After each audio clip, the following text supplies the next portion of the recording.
My paper was on Kara Walker. My thesis was to prove if Kara Walker's artwork is really racist artwork or if it is historical artwork with a twist. So I really wanted to delve into this, and she's always been extremely interesting to me.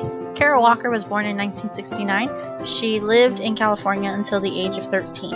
At the age of 13, she moved to Georgia in a suburb of Atlanta. She attended the Atlanta College of Art and earned her master's degree at the Rhode Island School of Design. At the age of 24, she was showcased in a New York exhibition and soon became extremely famous at such a young age. I think Kara Walker would have been influenced by the Black Power movement. Living in California during her formative years, she would have been influenced and exposed to the Black Power movement, especially living in Northern California. And then to transition from California to the South, that would have been a huge culture shock for her and probably influenced her in going in the direction she did with her art. So this piece explores the classic Gone with the Wind type Southern culture that people are exposed to. You see a Southern belle and a Southern gentleman stealing a kiss under a tree, while you also see the slaves in the background working. You see a young child with an animal of some kind or a bird of some kind, and you also see another young woman sitting on the ground watching all of this take place in front of her.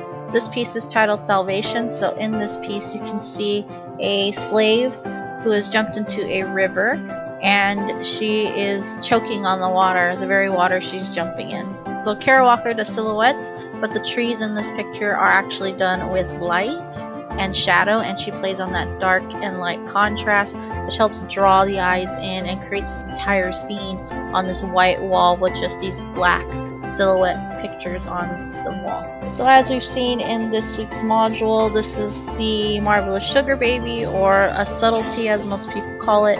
Again, this entire art piece is made out of sugar.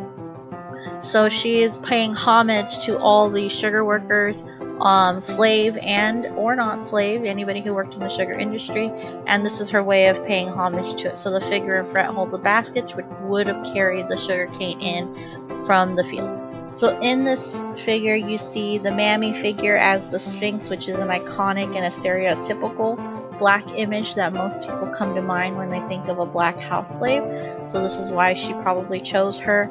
She is regal yet very vulnerable on her backside, because she is nude in the way she was made. Again, she was made completely out of sugar and she is enormous. Kara Walker is not only interested in past social movements, but she's also interested in current social movements. So this painting, Resurrection Story with Patrons, was done in 2017 in response to the BLM, Black Lives Matter movement. So as you can see, it's a resurrection of the black social movement that has been occurring throughout history several times, and we continue to see a reoccurrence of this type of history. So is Kara Walker racist? I honestly think that she is not racist in the traditional sense. I believe that based on her work, she is just trying to bring forth this culture and to bring forth this history and make sure we don't forget where America came from.